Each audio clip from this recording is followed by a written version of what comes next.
So we're once again watching these pictures of the break. There are actually 6 of them all together in the break. The caption has 5. But there you see this 6-man break. And our cameraman is really, I don't know whether he's been on the jungle juice, but he seems to be enjoying himself a little bit today with these lopsided shots. There's the Los Angeles of the Kelvin rider forcing the pace on the front. Tyler Hamilton with a flapping top on top of his jersey. He's got an extra long sleeve top on to keep himself warm. Rolf Aldag just going through the picture there. Really, the weather has been quite cruel to the riders, I'm afraid. These last, well, this is the 3rd day in succession that we've had bad weather. The first 2 days weren't so bad. And remember that we're watching a recording of the action a little bit earlier on, which we've managed to get from Spanish television. I'm not quite sure when this recording runs out, how far it goes. Meantime, let me remind you that in real time, the leaders have only got, as I speak, around about 24-25 kilometres still to go.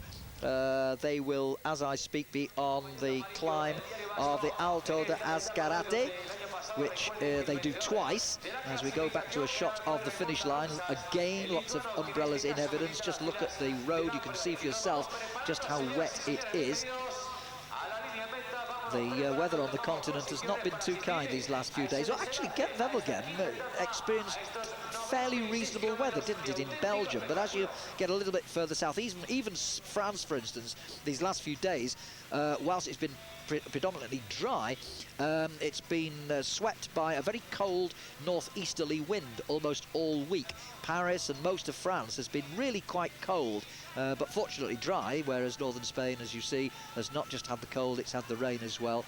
So, typical spring weather, I suppose. Roll on summer and the heat of the Pyrenees and the Alps in the Tour de France, and the riders sweating it out as they go up those climbs. Can Lance Armstrong win a 4th in a row? Well, who's going to stop him? Jan Ullrich's not raced yet. Armstrong has with great success, and Ullrich will still await his first appearance of the season. Who's going to stop either of those two if they do get themselves into contention once again? Armstrong showing super form, isn't he, so far this year? Remarkable that he's going so well so early on. Fearsome, is it not? Fearsome. Incidentally, I just go back to one of my emailers, Chris Harrison. Chris, I noticed there was end stretch that I mentioned. That's a bit severe, isn't it? Well, these riders making a brave fist of this in these very cold conditions. The temperature's improved a little today, I'm told. It's gone up to around about 8 centigrade, which is a little bit better than it was yesterday, when it was only around about 5 or 6. And most of the riders were wearing extra jerseys, several of them on racing capes. The Alto de Endoya, really quite a severe climb, this one, isn't it? I'm watching these recorded pictures here, as we see the peloton coming up the climb at a reasonable rate of knots, I must say, considering the steepness of the gradient. That'll cause a little bit of havoc round at the back end, which we don't often see. The motorbike cameramen are usually at or near the front. Now, this is interesting, because remember, this is a recording. We haven't had any live pictures for at all yet, and it would appear on this recording, this is something that I did not know had happened, so it's as good as live really for me, isn't it? As the Dutch boys, Michael Boget and co, get things moving. They've actually caught up with the break, or at least some of the break. Boget really going very hard and trying to split things up here on the climb. Well, Michael Boget is lying, along with a lot of other riders, 3 minutes and 45 seconds in arrears in 12th place. Maybe he fancies his chances. Aitor Osa, the overall leader, still not wearing the yellow jersey, which is why it's a little bit difficult to spot him. He's got an extra top on over the yellow jersey, and Boget really pushing very hard and trying to disrupt the controlling influences that Banesto have been attempting to exert on this race for the last couple of days since Osa took over the jersey. But Boget persisting on the higher parts of the climb, and interestingly, it's resulted in this break being pulled back. There's another of the escapees being brought in. I don't know whether they've got them all back yet. Remember, there were originally 6 of them, and look at the split that Boget's now caused. And Osa is having to try very, very hard indeed to stay with Boget. Boget in good climbing form. This is looking very good. So the Dutchman at this stage looking strong. Osa having to call upon all his reserves here. 3 minutes 45 is a lot. Osa's got plenty to play with, unless he fears that Boget might be a danger to him in the time trial this afternoon. 3 minutes and 45 seconds is, I would have thought, a reasonable margin. The time trial is 15.2 kilometres, and the organisers are expecting the winner to do it in around about 22 or 23 minutes. So to lose 3 3/4 minutes would be very, very careless, wouldn't it?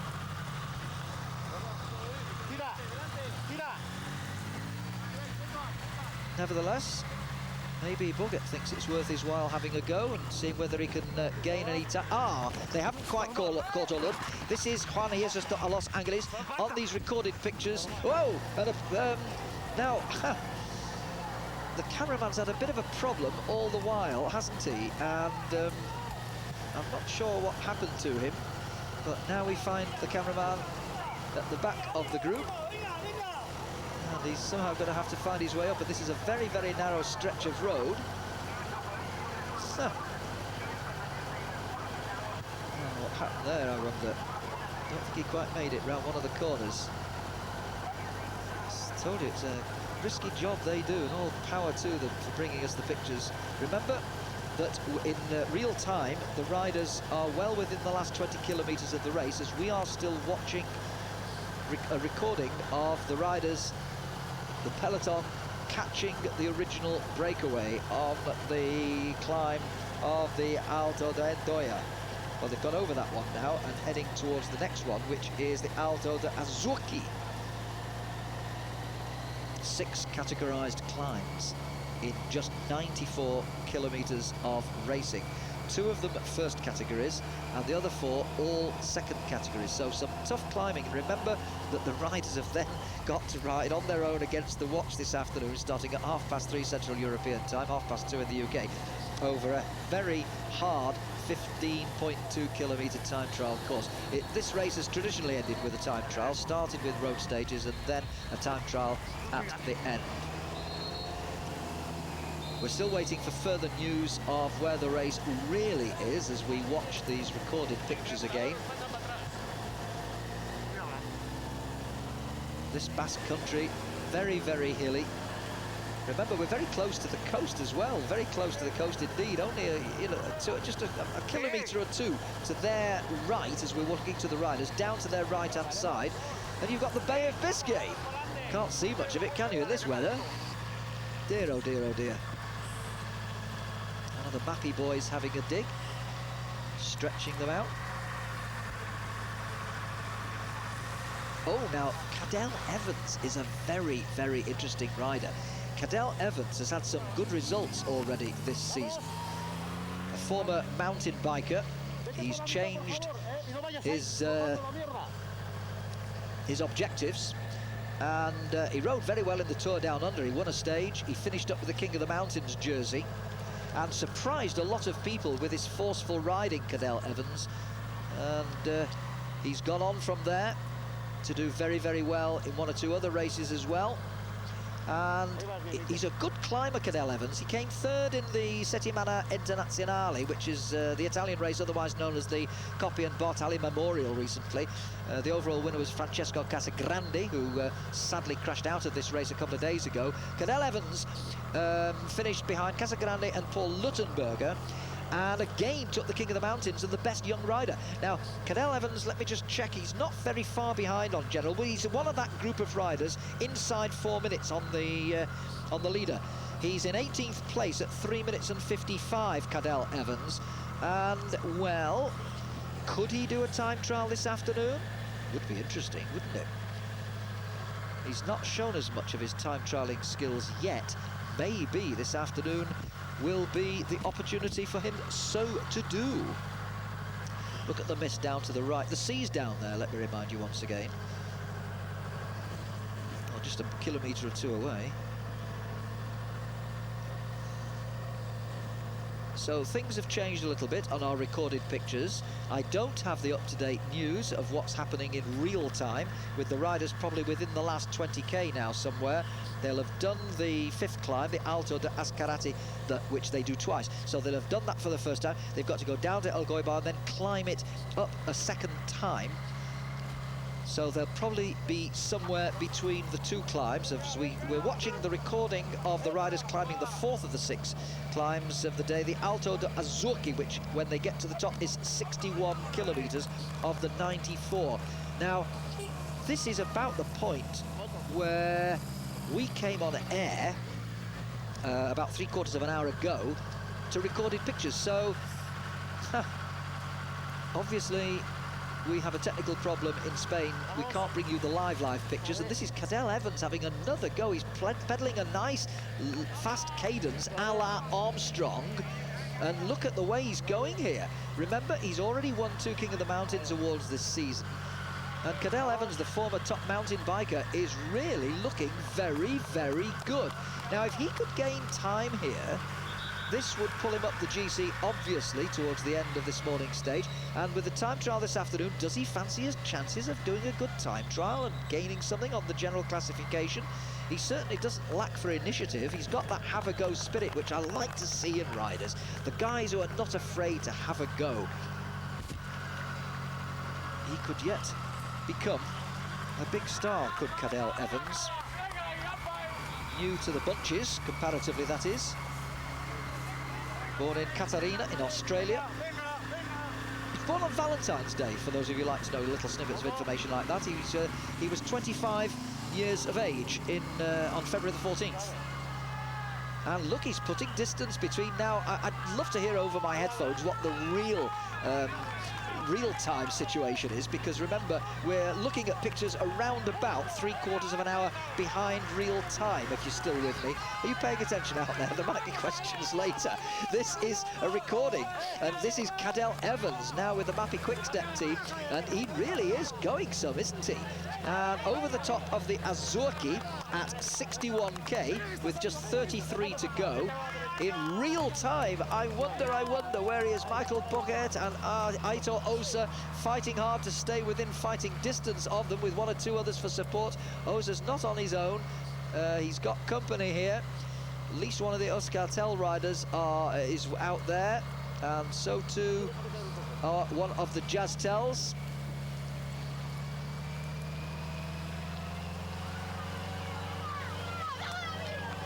And I've just heard that in real time, the race is down in El Goibar between the 1st and the 2nd climbs of the Alto de Ascarati, the big one towards the end. So in real time, they've got 15 kilometres to go, as we see Michael Boquet still forcing the pace. But remember that this little group here, including, there's a Jazztel rider there, I can't quite see who he is, including Cadel Evans up the road. We've got a fascinating picture here, haven't we? These riders are chasing after Cadel Evans at this point, and I wish that we could get some information for you. Please bear with us, viewers, because all will be well in the end, he said, praying to the heavens. The climb of the Azurki for these riders, still with some distance to go when they get to the top, but in real terms, they've only got 1 more climb to do. In real terms, they're at this moment starting out from El Goibar, which is the eventual stage finish, to climb the Alto de Ascarati for a 2nd time, as we go back to the ebullient Cadel Evans, the 25-year-old Australian for Mappy Quickstep. And look at the mist. The visibility on the descent is not good, is it? This is where it can get very iffy. The road, I must say, doesn't look too wet, unlike yesterday, where the roads were almost awash in 1 or 2 places.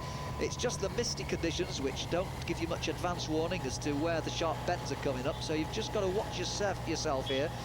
Laurent Jalabert would relish these conditions. He's one of the greatest descenders in the peloton at the moment, of course.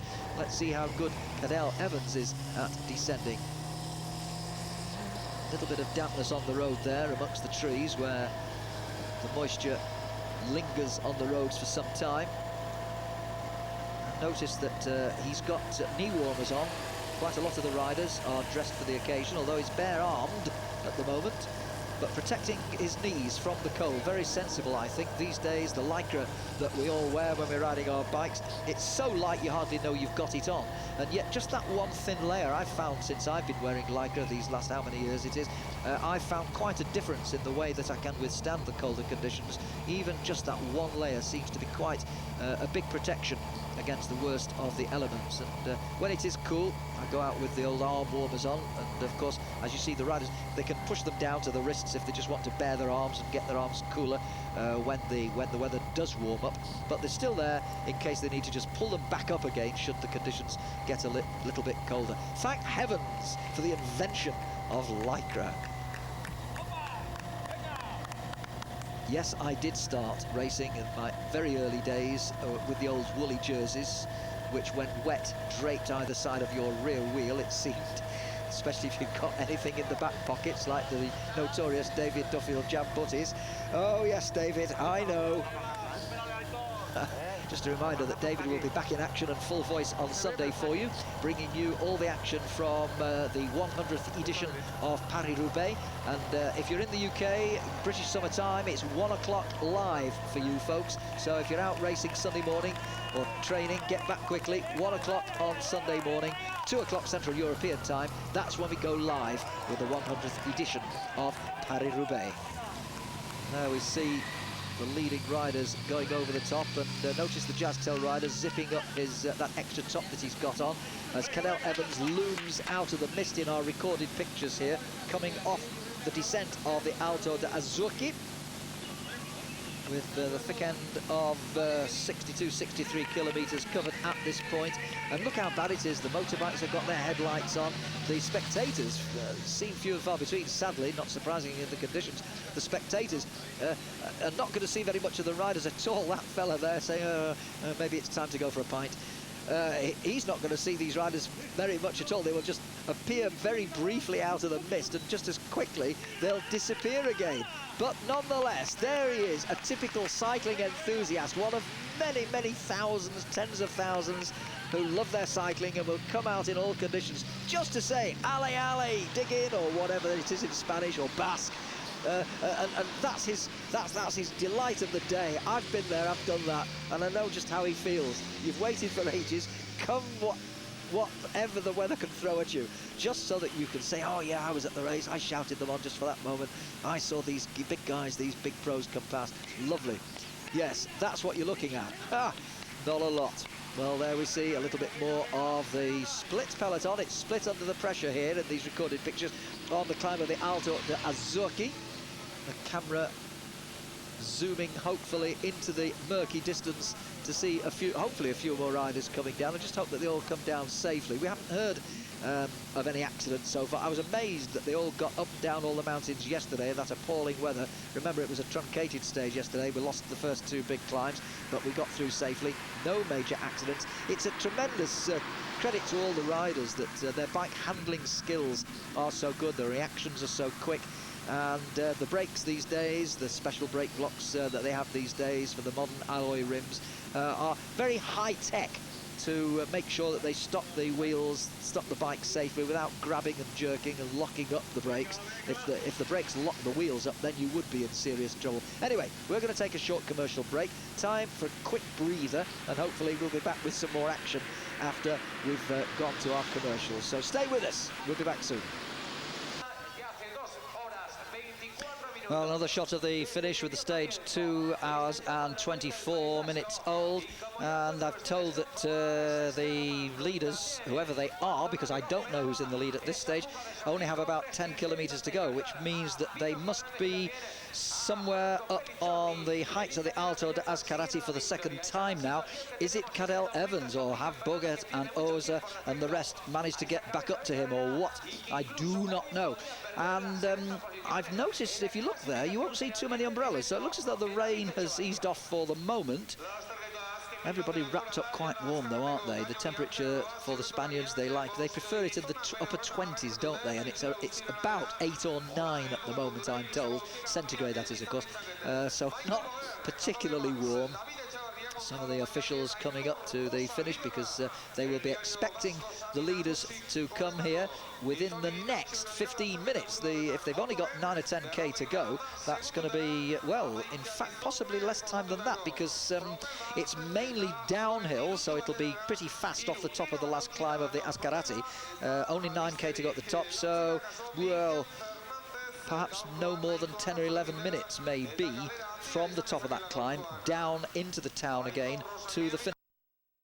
I think it's a great rate of knots, don't they? And unless you're fluent in the language, it's very difficult to actually understand what he's saying as we continue to get this static shot overlooking the stage finish in El Goibar.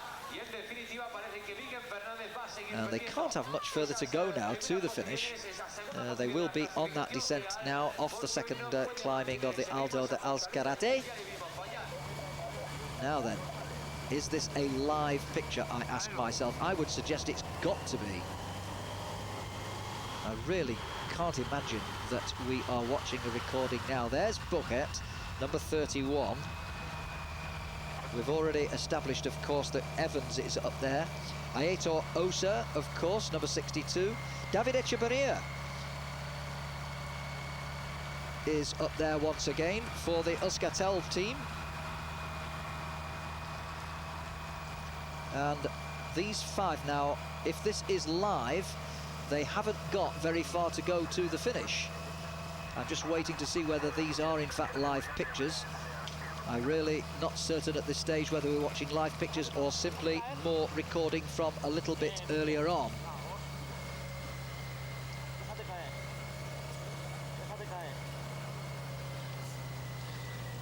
Cadel Evans, certainly there. There he is at the back. One of the Jazztel boys is there.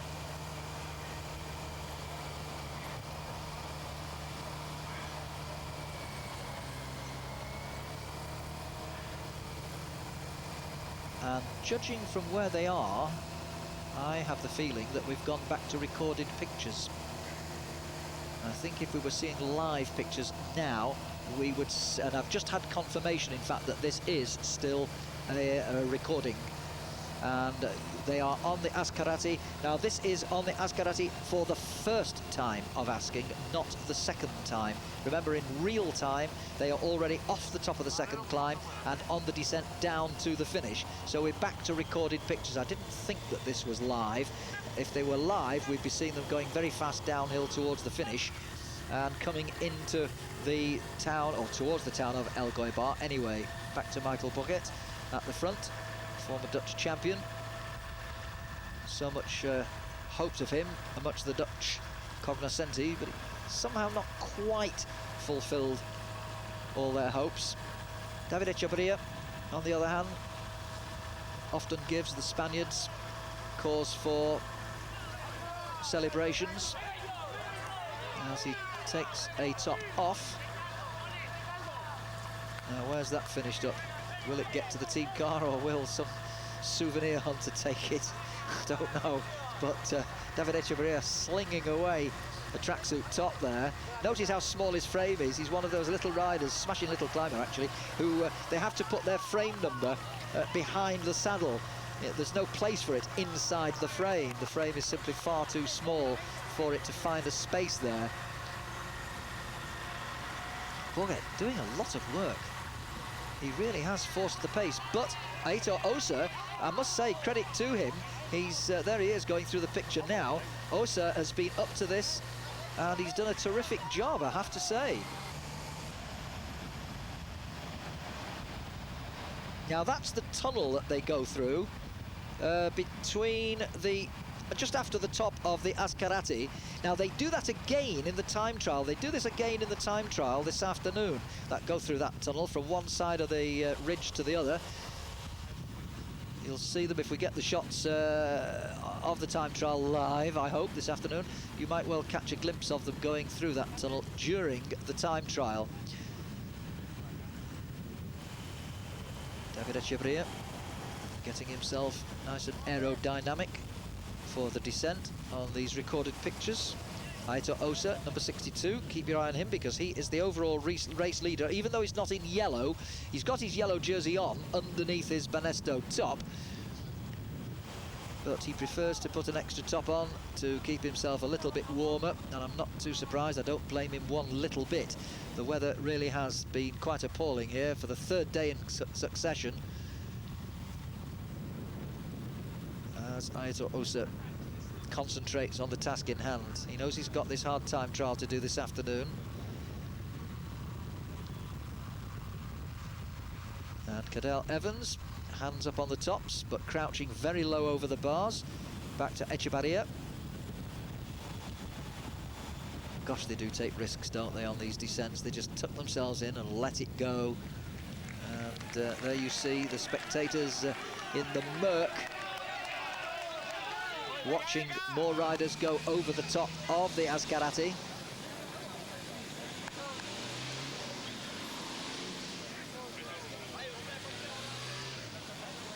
And really desperate conditions for spectating, let alone riding. At least riding, you're doing something, your muscles are being kept reasonably warm, but just standing around, it can be quite cold if you're standing there for any length of time, especially when you're up in the mountains. Remember, those people you're watching are at 410 metres, which might not seem huge by the Galibier or Tourmalet standards, but in this sort of weather it might just as well be.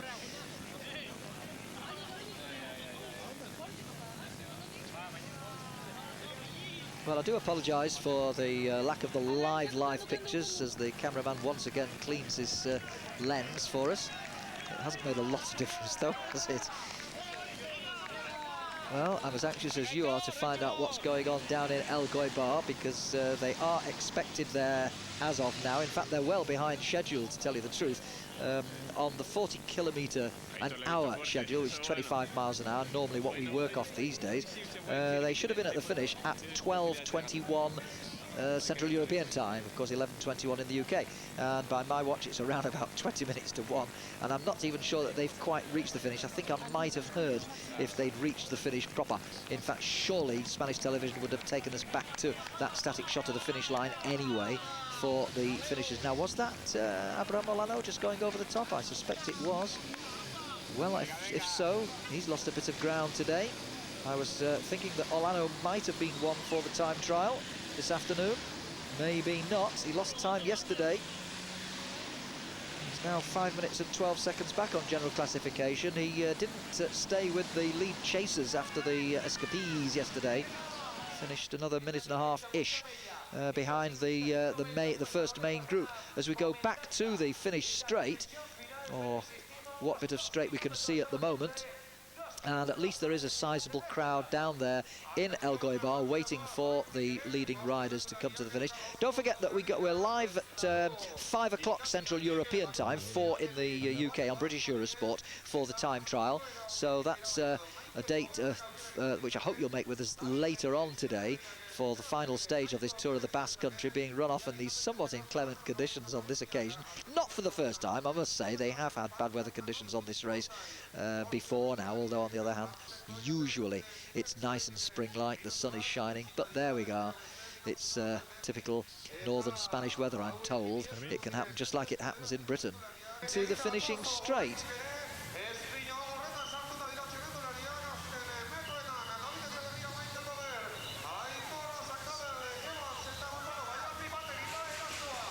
Well, now, here we see the sprint all of a sudden around the corner, and we've got David Echevarria and Boget. Echevarria coming to the line from Boget, the yellow jersey. He's taken his tracksuit top off, and Echevarria and Boget, I think, in second place. David Echevarria, subject to confirmation, taking us very, very quickly by surprise because we got no advance warning whatsoever, but I reckon that that's David Echevarria getting the stage victory for the Euskaltel boys.